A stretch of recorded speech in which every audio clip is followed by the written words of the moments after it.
don't know whose this one is, so I'll set it over here. Great to be in the house of the Lord today, is it not?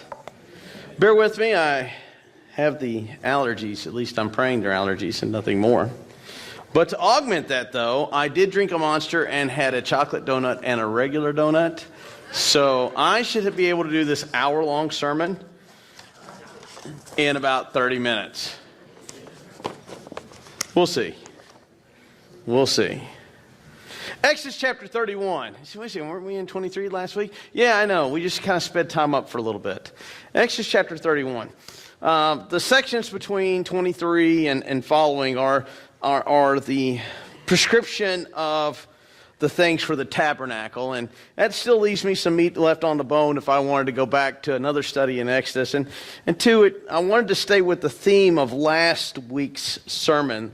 Last week, in 23, the children of Israel were told the law, they were told the sundry laws, they were told the things that God required of them, and they were told that if they obeyed God and followed Him, that He would be a terrifying force for their enemies and would conquer the land and go before them.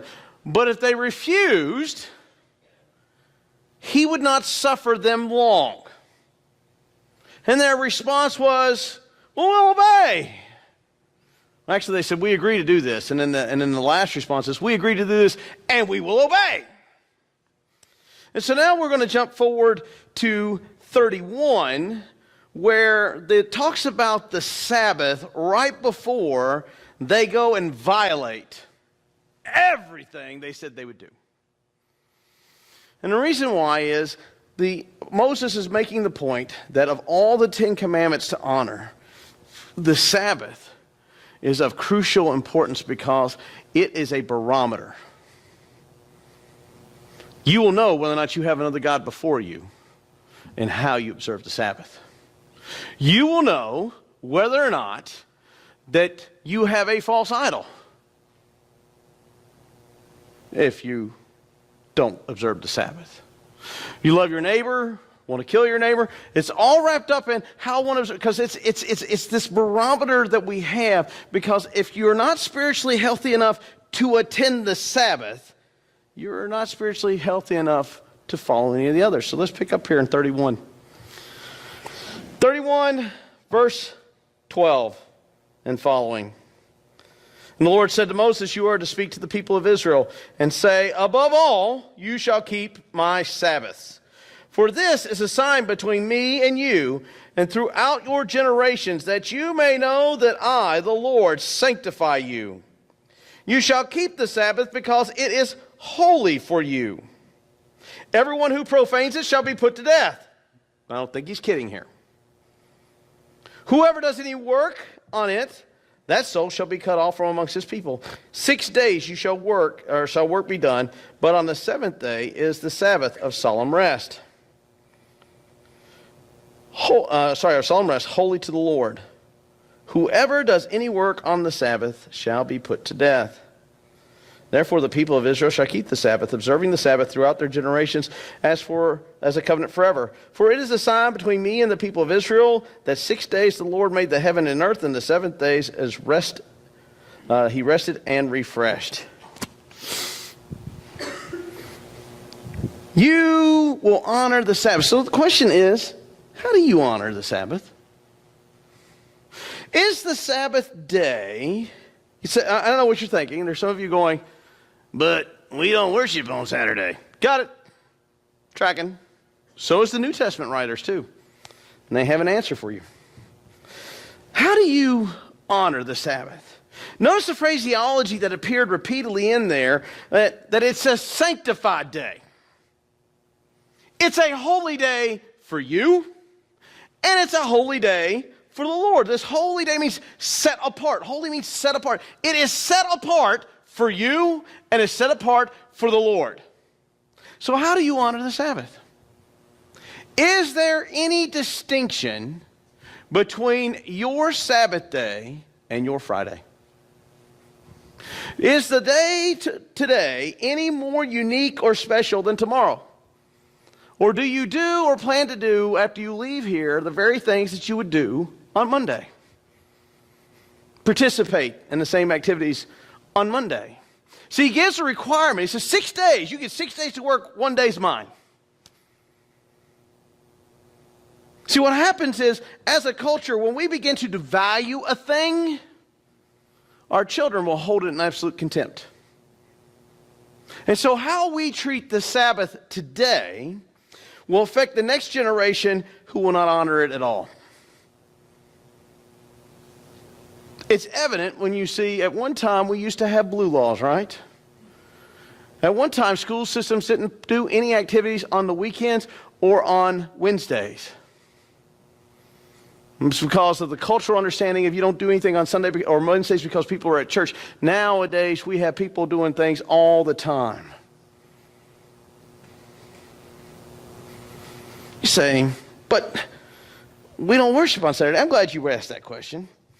The book of Acts, you don't have to turn there, I'll read it to you. Chapter 20. This is where we shift from Saturday to Sunday. Acts 20, verse 7. On the first day of the week, when they gathered together to break bread, that would be the Lord's Supper, Paul talked with them, but he intended to depart the next day, but he prolonged his speaking until midnight. How many of y'all, look at that, midnight. He started talking. I've got 13 more hours to go. Buckle up. Long sermons in those days were not uncommon. People complain how long mine are. How would you like to be going till midnight? Matter of fact, in the book of Nehemiah, they went from sun up till noon, and then from noon on to the end of the day. But on the first day of the week, that would be today. Why? Because that is the day in which the Lord rises from the grave. It's called the Lord's Day. I believe John makes that known in the book of Revelation. 1 Corinthians 16. Now, concerning the collection of the saints, this would also be in reference to tithing. I direct the churches of Galatia so that you are to do on the first day of the week. So the church has shifted its Sabbath day to Sunday because the honor of the Lord's resurrection is called the Lord's Day. But just because we shift that there doesn't mean that we get to treat it any less special than what he prescribes. It is a unique day. It is a set-apart day. It is unique for the resting of the body. I hate sermons with alliteration, but this one has two sets. How do you honor the Lord's Sabbath? Do you honor it with your time, your talent, your tithe? Because in so doing, you will receive rest, refreshment, and renewal. We want the rest, refreshment, and renewal without ever sacrificing our time, our talent, and our tithe. And you cannot get this without doing this. It is unique, it is set apart, it is holy. Is your time set apart? Is the time you spend week to week in preparation for the Sabbath, is it set apart? Is it unique? Or is it just like any other day? Is your talent set apart? If you will go back and read, and the passages coming up, you will see where God said, and I indwell them with the ability to make these things for my altar, for my tent of meeting. You will see that God crafts stonemasons with the ability to carve. Now, they are already stonemasons, but he gives them unique ability to do greater things. I don't have a talent. You're lying to yourself. I have the spiritual gift of discouragement. I embrace that.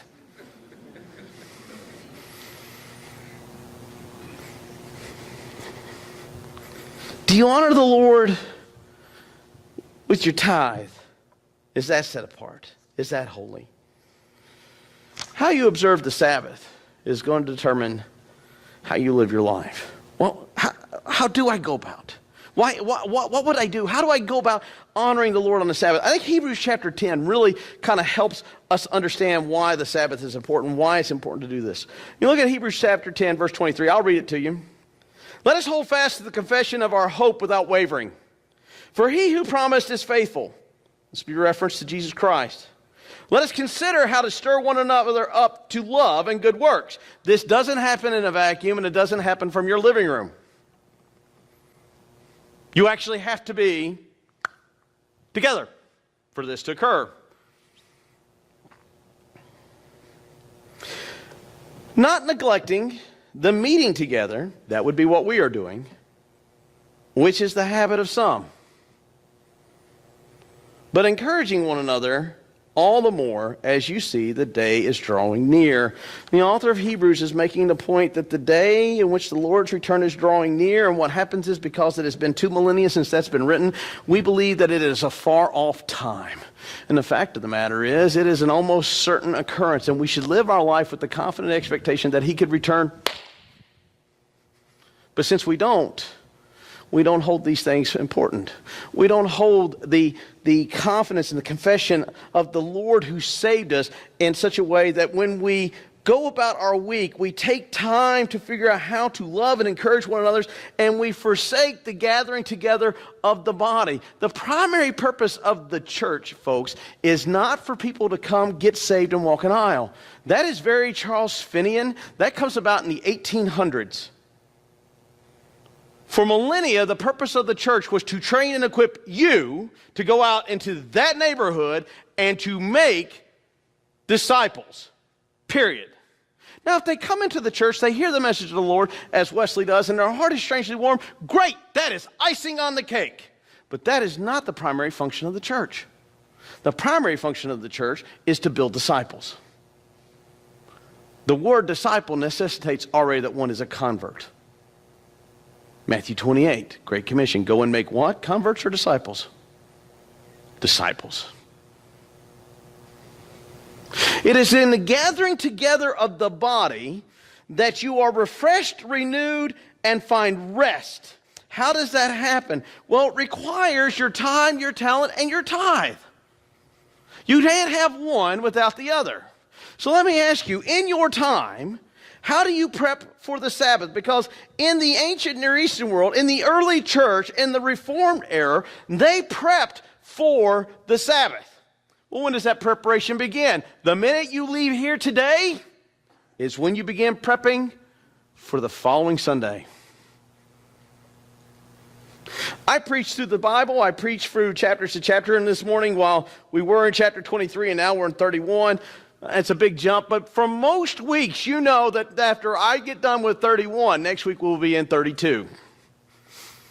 How many read ahead in preparation of preparing your heart and mind for what the Lord is going to say on Sunday morning? How many Sunday school teachers do I have who Sunday morning get up, eat their Cheerios, and do their Sunday school lesson? Or Saturday morning, instead of prepping through the week? I got it. We all are busy. You know, Stephanie, I got a little 30-minute hourglass. And yesterday I had it out on the counter, and I've tried to start reading 30 minutes every day because I'm going to start my doctoral program here in a little bit. And one of the things about a doctoral program is you must read. And you must read a lot. I hate reading. I keep wondering when they're going to make a movie from the theology books, but that'd be a really weird movie. Really, really weird. And Hollywood has tried, and we ended up with Noah. But so I spend 30 minutes a day with an hourglass. Literally, you can ask her. She bought it for me for Christmas. With an hourglass that is turned over, and I watch. And yesterday, Kimmy came over and says, "Your hourglass is done." And I said, "Yeah, but I'm almost to the end of the chapter." So I finished reading. I loathe reading, by the way. I really do. And that's goes to another issue. But it's a must, especially if I want to claim to be knowledgeable about that text. How many of us throughout the week, and you say, well, man, I'm glad you just mentioned teachers. Okay, Sunday school participants, we buy you a book, and we give it to you. And sometimes you bring it back. How many of you have read your lesson during the week and meditated on it to be prepared for Sunday morning to honor the Sabbath and make it a holy day? Or do you simply come as consumers like you would to a movie theater, sit in the pew and go like catfish at the end of a drain pipe? That's consumerism. It's not godly. Leads to anemic Christians. Do you honor the Lord with your time? Because the Sabbath is a set-apart day. It's a day when you get here that your mind is focused on the things of God, and it's more than 30 minutes on the drive in. And if you're like when I was a kid, Mom and Dad and you and the other two siblings are squabbling in the car, but man, when that door opened at church, how you doing, brother? Oh, doing great, doing great. And he probably, no, I had a great week. Oh, yeah, kids, family, great. Yeah, we're all, get back in the car after church. Why? There was no prep time for the Sabbath. Do you honor the Sabbath with your time? On the day of the Sabbath, when you're here, are you bidding your time till I shut up so you can go eat and nothing more has changed? Well, you're not honoring the Lord with your time. And you're not honoring the Sabbath with your time. What about your talent? Oh, preacher, I ain't got no talent. If you choose to believe a lie about yourself, that's on you. The fact of the matter is, every one of you has a talent. If you were to ask me in 94, if I felt I had a talent to be a minister, I would have laughed you out of the room. I still work on it. I still am trying to get better at it. It is a constant thing. But when the Lord called me into ministry, I said to him, as Moses has said, you've got the wrong guy. I'm an introvert. Joke's on you. I hate talking to people. Like I said, my ideal vacation spot is an island alone. Quiet. Just, yeah, that's it right there. Somebody laughed and ruined it. I'm sorry. Anyhow. That's it. Working in ministry has made me more extroverted, which sounds kind of weird, but that's kind of thing. It wasn't me that did that. When I was in high school, my career counselor said never take a job that required mathematics and never take a job that requires a lot of reading because you stink at both.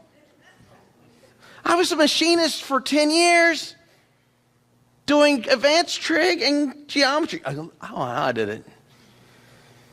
I hold 2 master's degrees now. And glutton for punishment going for a doctorate, which requires a lot of reading. It's not me that has enabled me to be able to do the reading. It is definitely the power of the Holy Spirit that enables that to provide me a talent. You see, you go back and look at the individuals who are making the stuff for the tabernacle. It's the Holy Spirit that is going to indwell them, to equip them to do great things. I ain't got a talent. Get busy. The Lord will help you develop one. Well, I'm old. Therefore, my time and my talent are no longer necessary. You can believe that. Moses is writing this at about the age of 82.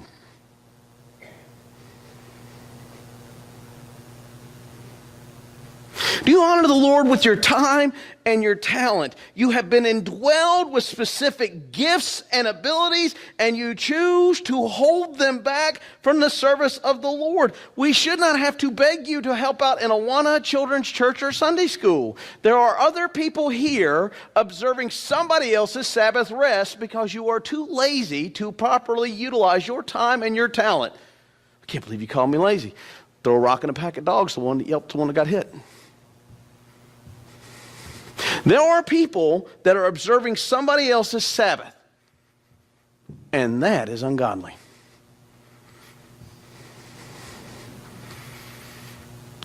The church is an all-in proposition, or it's a not-in proposition. Do you honor the Sabbath with your time and your talent? Look, I understand. Some of you have jobs where on Sunday you go to work, and that's fine. We're not draconian about that. But there are some folks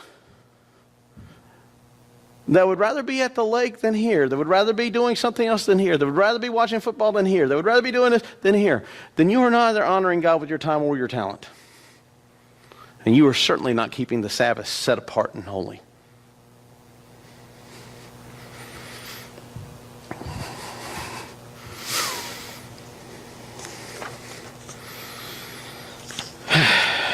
Tithe. Do you honor the Lord with your tithe?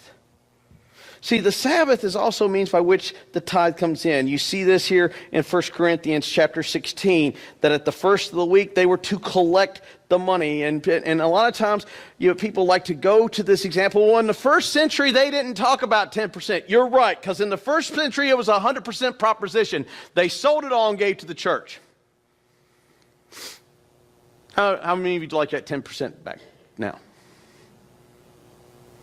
See, when people bring that argument up, they are looking for a means to escape the requirement that is due, not willing to honor the Sabbath and the Lord with their tithe.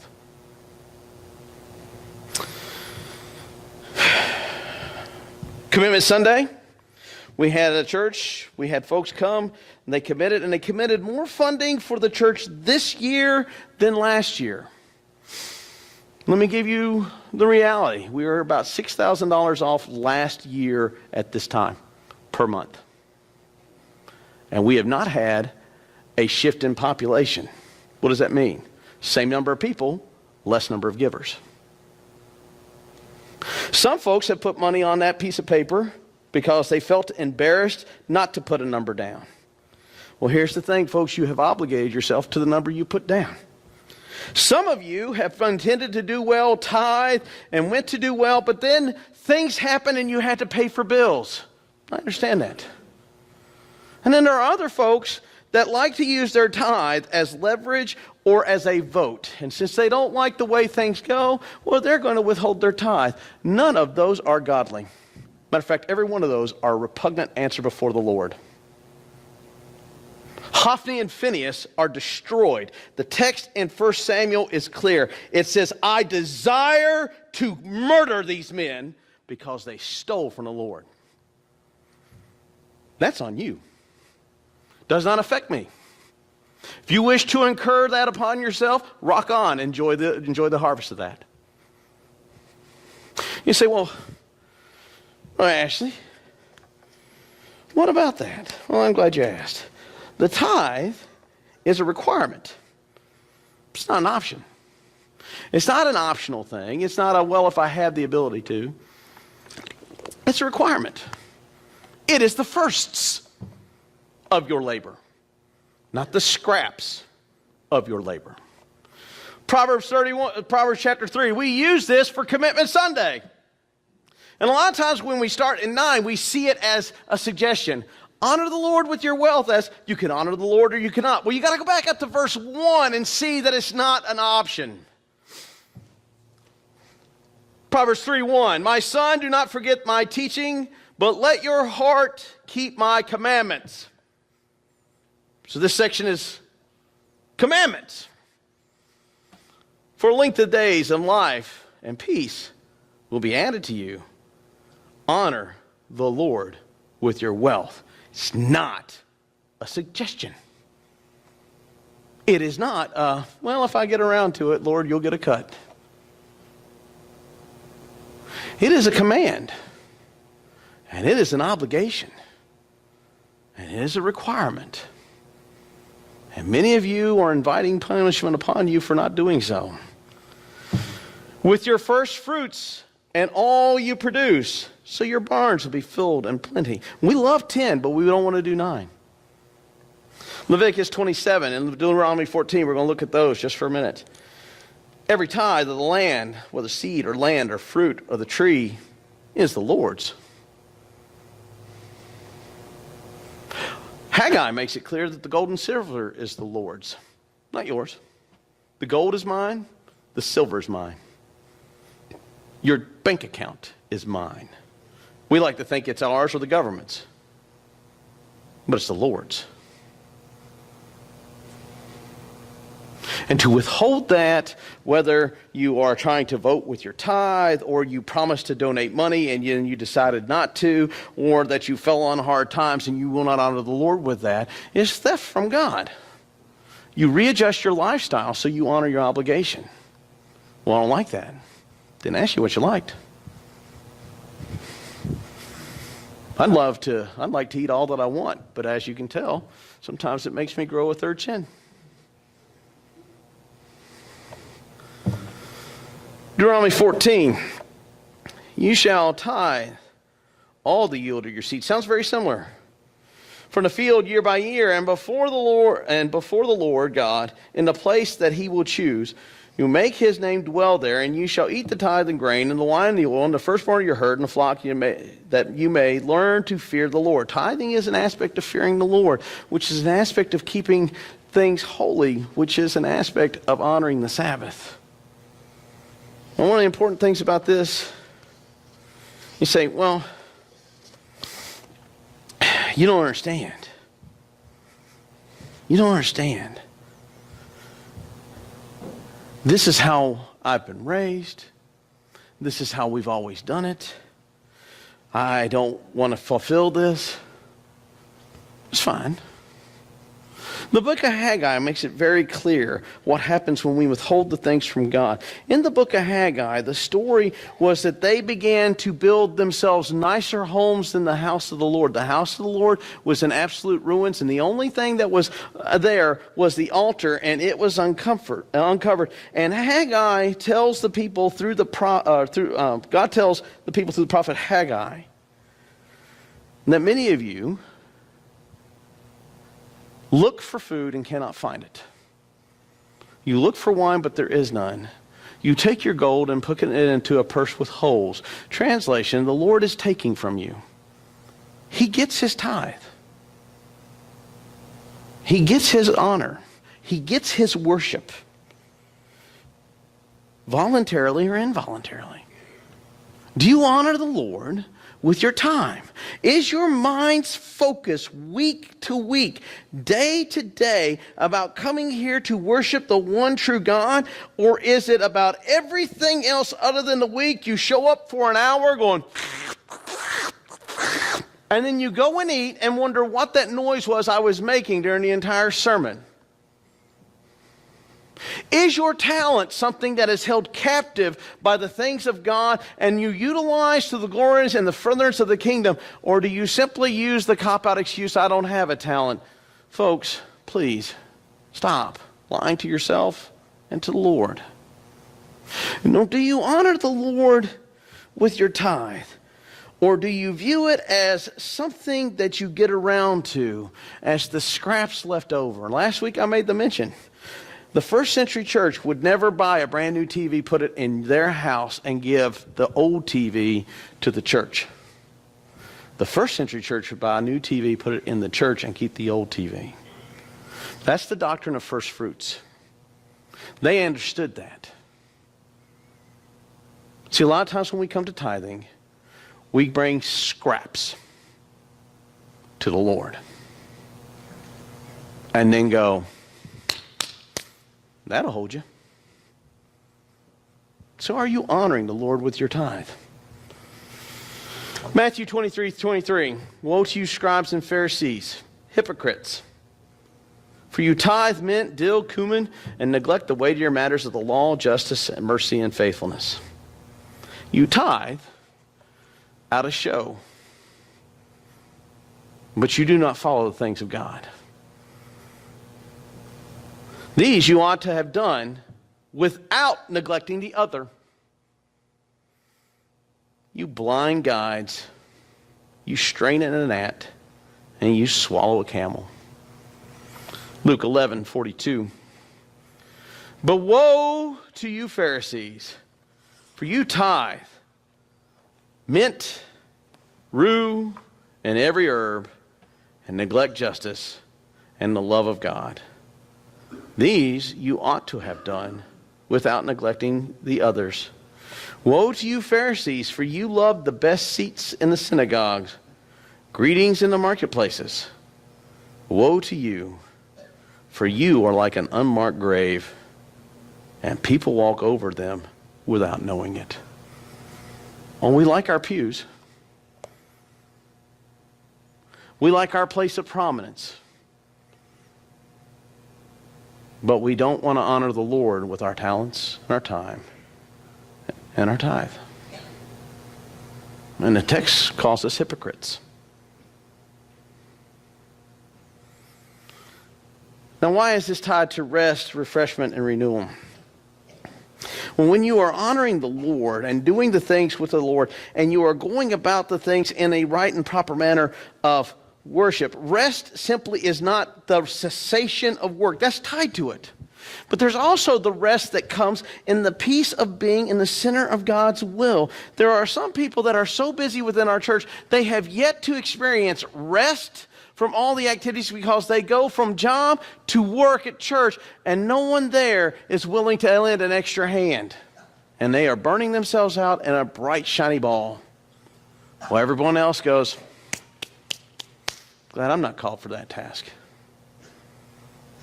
Refreshment and renewal. There becomes when you begin to dig into the Word of God and begin to set the things of God as holy, in which you will find refreshment in following those things. I wasn't a tither at one time. I am now, and I find that very refreshing and renewing. Why? Because now I have a deeper understanding of what it requires to be the thing I call, which is a Christian. And the obligation that I have to honor the Lord, not simply with the words that I say out of my mouth or the time I spend with people, but with the substantial things that comes into my wallet. And I have learned to get by on less because of what I give to the Lord. And I receive renewal from that and refreshment. We all want the rest. We all want the renewal. And we all want the refreshment. But we don't want to give of our time and our talent and our tithes. And you will not have this if you are not giving this. So how do you honor the Sabbath? How do you honor the Sabbath? Is it a unique day? Is it a day you plan for? Is it a day you look forward to being? Do you focus in on it with everything of your being during the week? Because that's the requirement. You are to love the Lord your God with all your and.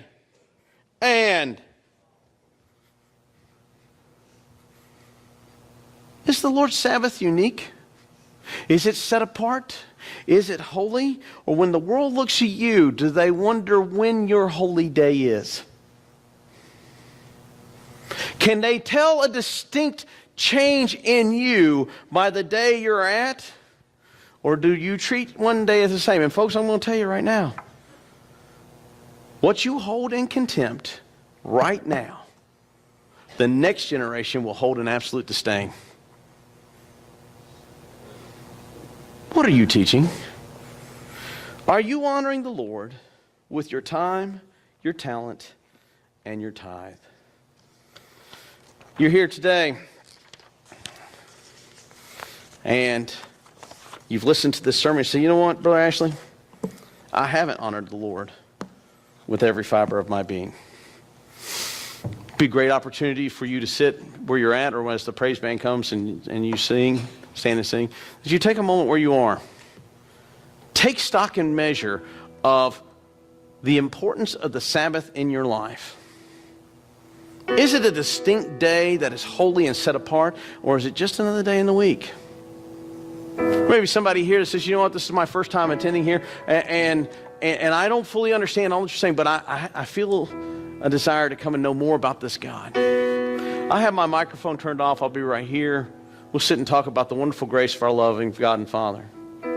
Some of you may be attending for a while but haven't joined as members of the church. I invite you today that you join the fellowship of Skyline Baptist Church and join into the fellowship of this wonderful body. As the praise band sings, if you will stand.